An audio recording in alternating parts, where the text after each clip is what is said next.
I'm paying for my boyfriend's daughter's tuition, but she left my kids stranded on the freeway. It was a typical Wednesday evening at the local community center where our daughters attended dance class.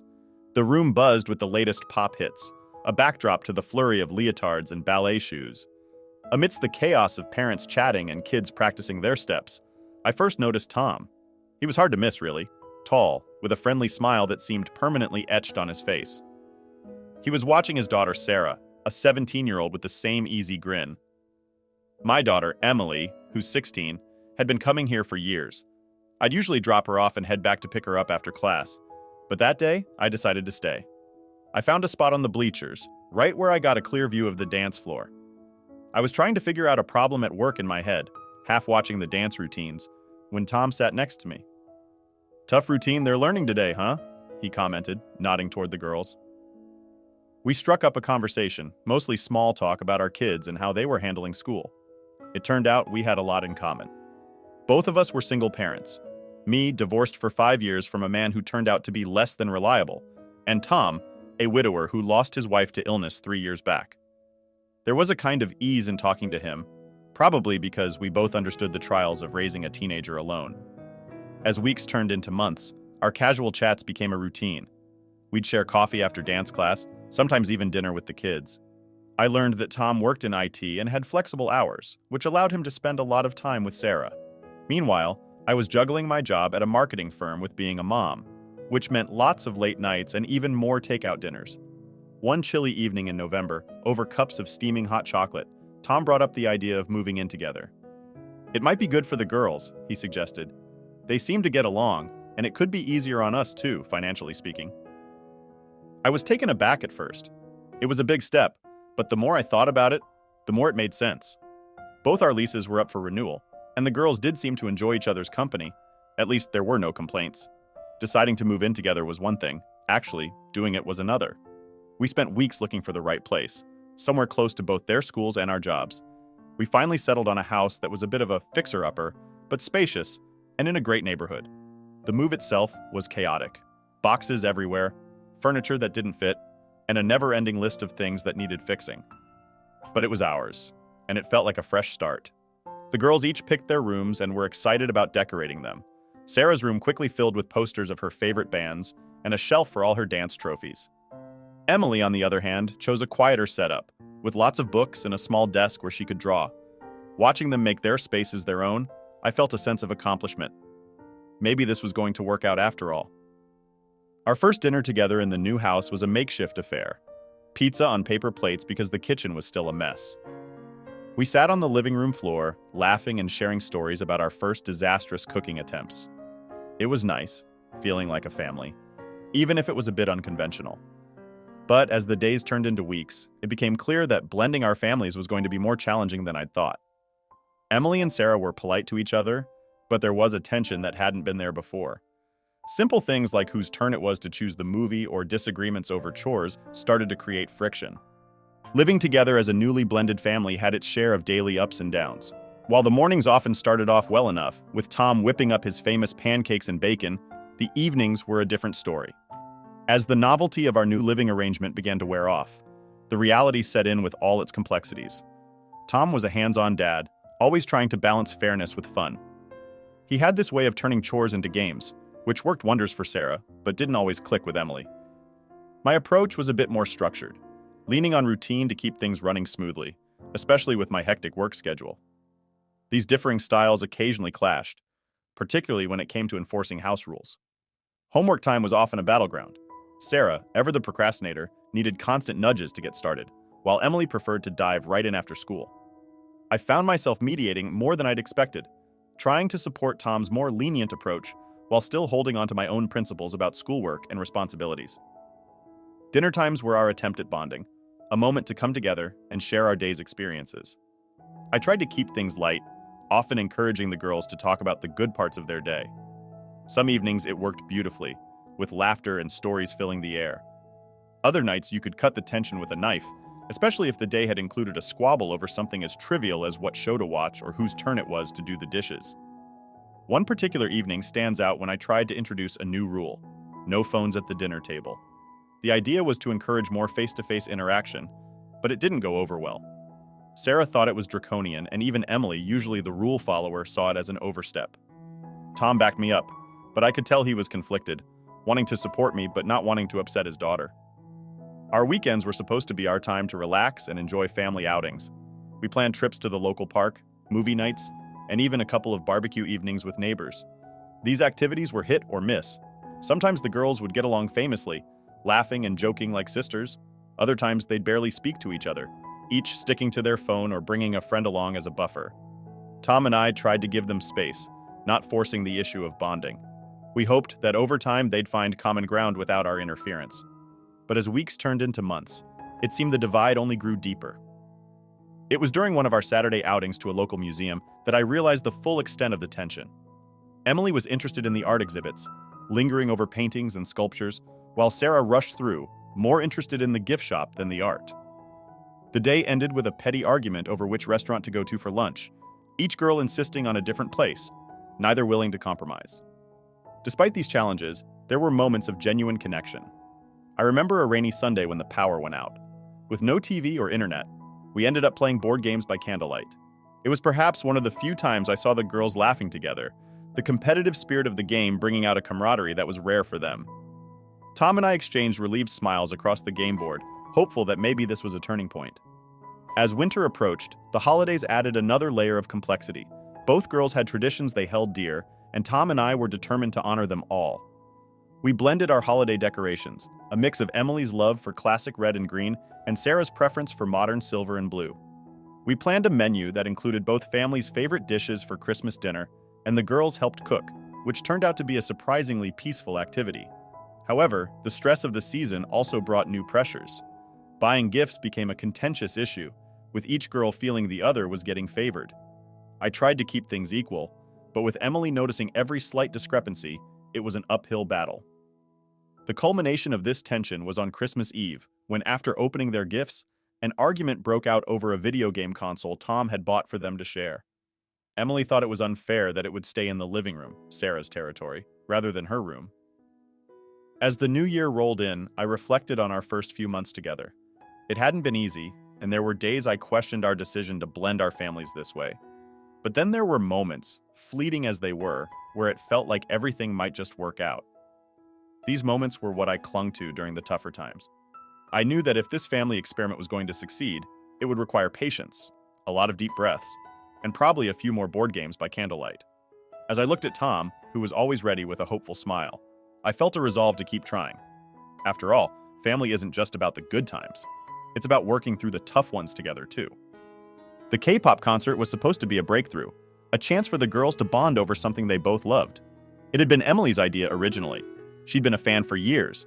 And when Sarah expressed a passing interest in one of the bands, Emily jumped at the opportunity to share something with her stepsister.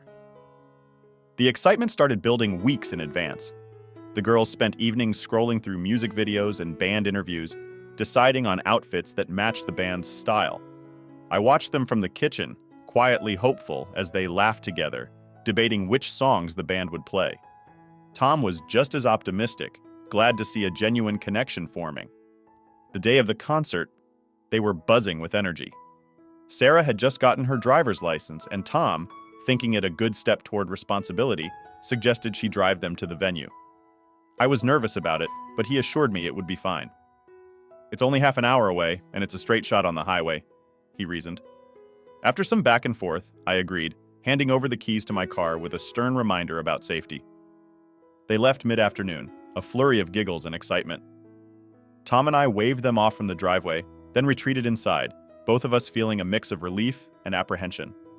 The house was unusually quiet without them, and we found ourselves on the couch, pretending to watch a movie while actually checking our phones every few minutes for updates. Around 6 p.m., my phone rang, shattering the quiet. Emily's name flashed on the screen, and my heart sank a bit. Why would she be calling now unless something was wrong? I answered quickly, my voice tight with worry. "Mom, you need to come get us," Emily said, her voice trembling. She was trying to stay calm, but the panic was evident. "What happened? Are you both okay?" I asked, standing up from the couch, already reaching for my keys. "We're okay, but Sarah left with her friend. They just drove off and left us here," she explained, her words rushed. They had stopped at a restaurant on the highway for a quick bite before the concert, and after a disagreement about waiting times and concert start times, Sarah decided not to wait for Emily and her friend. I was furious and scared all at once. Stranded on a highway restaurant miles from home, anything could have happened. Tom overheard the conversation and his face darkened. "I'll call her now," he said, his tone sharp with anger. While he tried to reach Sarah, I organized an Uber to pick the girls up. The wait was agonizing, and it took all my self-control not to drive out there myself. Tom's conversation with Sarah was brief and heated. When he hung up, his expression was grim. "She's on her way to the concert, says it was a misunderstanding," he relayed, clearly trying to keep his composure. "A misunderstanding? She left them stranded, Tom. That's not just a misunderstanding," I snapped, the fear for my daughter turning quickly into anger. I was beyond frustrated when I found out what my stepdaughter did. My daughter was stranded because of her, and that was not something I could just let slide.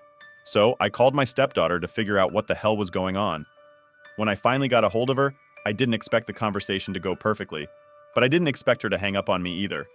It wasn't just rude, it felt like a slap in the face after everything I've tried to do to build a relationship with her. After she hung up, I was fuming. I mean, who does that? I needed to talk to her to explain how serious what she did was, and she just dismissed me like I was nothing. When I told my fiancé what happened, I thought he'd be on my side, especially since he's the one who always talks about how important it is for us to be on the same page when it comes to parenting. But instead, he was mad at me for what he called overstepping my boundaries. According to him, I was out of line for trying to parent his daughter, and that's why she reacted the way she did. He did end up grounding her, which, to be honest, didn't feel like enough. Grounding is fine for when a kid messes up at school or something, but this felt way more serious.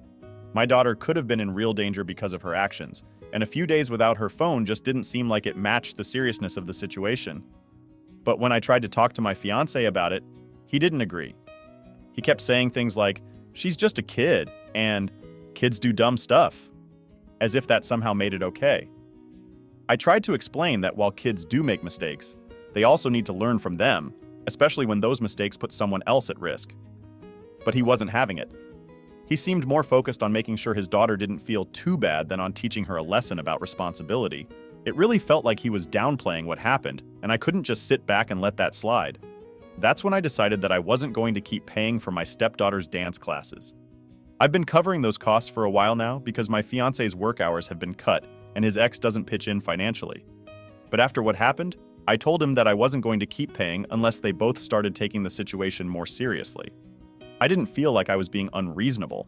I just wanted them to understand that actions have consequences, and that letting her off easy wasn't going to help anyone in the long run. Of course, my fiancé didn't see it that way. He said I was being too harsh, that taking away something she loves wasn't fair, and that I was making a bigger deal out of this than it needed to be. His ex even got involved, telling me that I couldn't take away dance just because her daughter behaved like a teenager. She accused me of overreacting, and said that I was punishing her daughter for something that all kids do. It's like no one else could see how serious this was. They both tried to guilt trip me, saying that without my financial help, their daughter wouldn't be able to continue with dance, and that it would break her heart.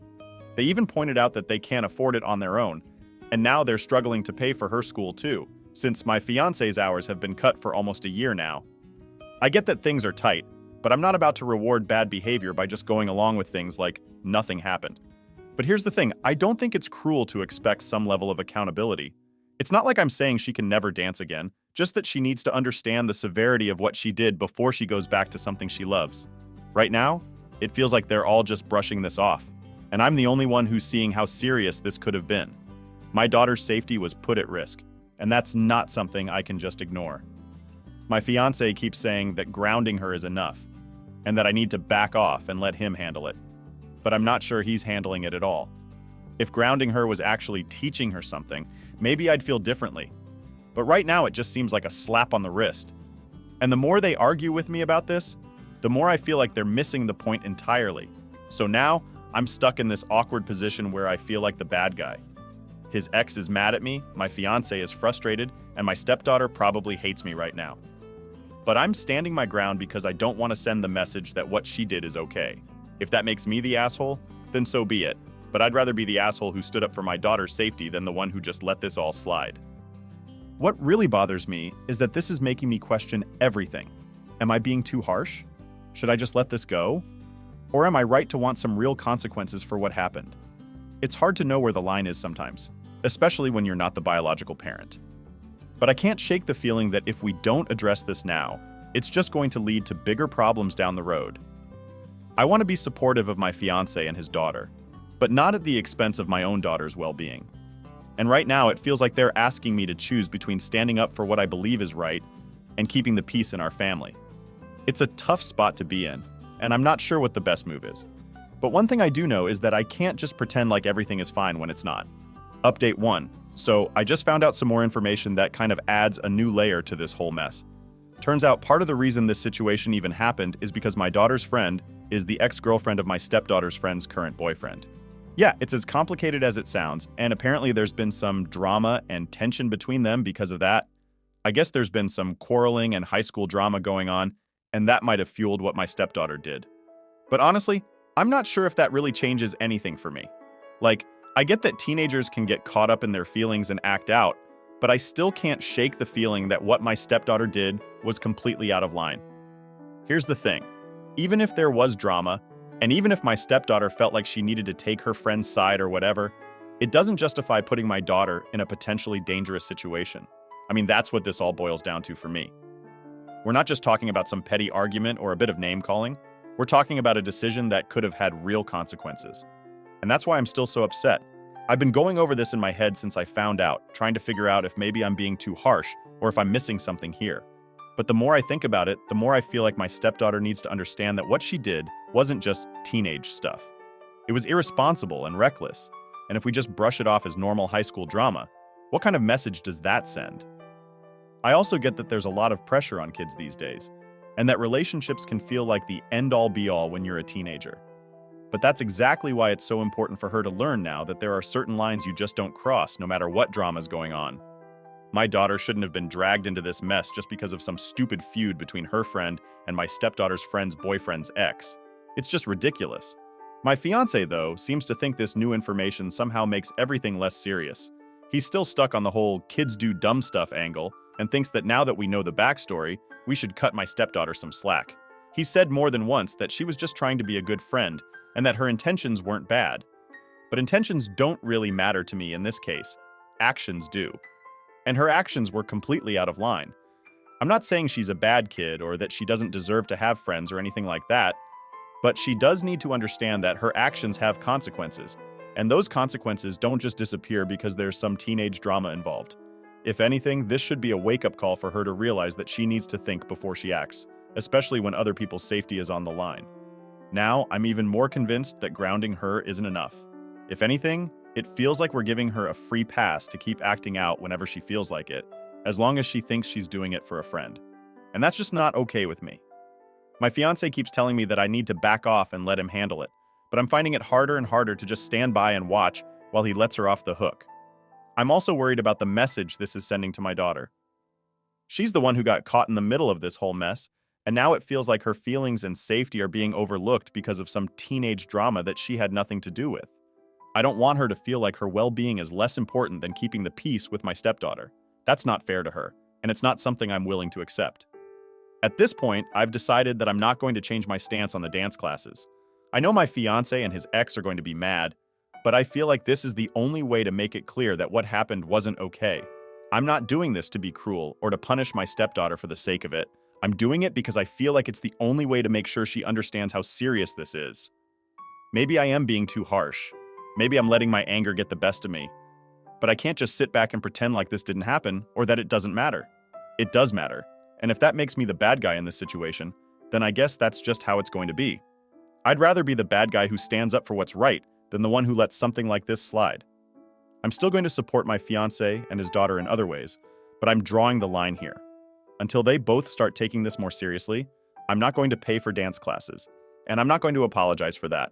I hope they'll come around and see where I'm coming from, but if they don't, I'll just have to deal with that. At the end of the day, I know I'm doing what I think is right, even if it's not the easy thing to do. And I'm okay with that. I just hope that in the long run, this helps my stepdaughter realize that her actions have real consequences and that she can't just brush things off because there's drama involved. That's a lesson she needs to learn now, before she makes an even bigger mistake later on. Update 2. It's been a month since everything went down, and I figured it's time for an update. My ex-fiancé and I are officially separating, and he's in the middle of moving out of my house. Unfortunately, Things have gotten really bitter between us because I refused to back down on my stance about what happened. I didn't change my decision to stop paying for my stepdaughter's dance classes, and that seemed to be the final straw for him. The more I stood my ground, the more hostile he became. He started saying some pretty cruel things, stuff that really caught me off guard. One of the worst things he said was that I was trying to drive a wedge between him and his daughter, claiming I was competing with her for his affection. Honestly, that's probably the dumbest thing I've ever heard, but it really showed me how far apart we've grown because of this issue. It was like he was grasping at anything to hurt me or make me doubt myself, but all it did was make it clear that we were no longer on the same page, and maybe we never really were. Amidst all this, my daughter finally opened up to me about what had been happening at school and with her stepsister. She told me that her stepsister and her friends had been mean to her for a while, even before we all moved in together. It wasn't full-on bullying, but it was definitely mean-spirited stuff. My daughter said her stepsister would take her things, like her makeup and her favorite tank top, and never return them. There was even one time when she borrowed my daughter's laptop and deleted several of her movies without asking. These might seem like small things on their own, but when you add them all up, it's clear that there was a lot of underlying tension between our kids that I had no idea about. What really hit me hard was when my daughter admitted that she never told me about any of this because she didn't want to cause more tension between me and my ex-fiancé. She was trying to protect me, even though she was the one dealing with all this crap at school and at home. Hearing that just broke my heart. I realized that the relationship between our kids was much worse than I'd ever realized, and it made it even clearer that I'd made the right decision to end things. After hearing all this, I knew there was no turning back. I decided that it was best for both of us if they moved out, and I told my ex-fiancé that it was time for them to go. Of course, he didn't take it well and has been trying to drag out the moving process as much as possible. He's using every excuse in the book to delay leaving, but I'm at my limit, and I'm not going to back down. I've already got eviction papers ready to go in case he tries to drag this out any further. It's been a tough month, but I'm determined to see this through. I have to say, despite how difficult this has been, I'm relieved that I stood my ground. My daughter is my top priority, and I can't and won't tolerate anyone mistreating her, especially not in her own home. This whole situation has been eye-opening for me. I'm sad that things had to end this way, but at the same time, I know it's for the best. I'd rather be single and have a peaceful, happy home for my daughter than stay in a toxic situation that's only going to get worse. There are moments when I feel a bit of guilt creeping in, wondering if I could have handled things differently, but then I remind myself why I made these decisions in the first place. My daughter deserves to feel safe and respected in her own home, and she shouldn't have to put up with being treated badly by anyone, let alone her stepsister. And honestly, I deserve better too. I deserve a partner who respects my decisions and doesn't try to undermine me or turn things around to make me feel like I'm in the wrong for standing up for my kid. As for my ex-fiancé, I hope he can come to terms with what happened and eventually see why things ended the way they did. Maybe one day he'll understand that this wasn't about driving a wedge between him and his daughter or competing for his affection. It was about setting boundaries and standing up for what's right. But whether he gets that or not, I'm moving on and focusing on creating a better environment for my daughter and me. Looking back, I can see how things started to unravel long before the big blow-up. There were signs that we weren't as compatible as I thought, but I ignored them because I wanted to make things work. I thought that if we just pushed through, we could make it work. But now I see that sometimes it's better to let go than to keep fighting a losing battle. It's not easy, but it's necessary. Moving forward, I'm focusing on my daughter and myself. We're both going to need some time to heal from this, but I'm hopeful that this decision will lead to a healthier and happier life for both of us. I'm taking it one day at a time, but I know I'm on the right path. I've already started making plans for us to do more things together, just the two of us, so we can rebuild our relationship and make some positive memories after all this drama. In the end, I'm proud of myself for sticking to my values and not letting anyone push me around. I know I made the right decision for me and my daughter, and I'm looking forward to what the future holds. It's not going to be easy, but we're strong, and we'll get through this together.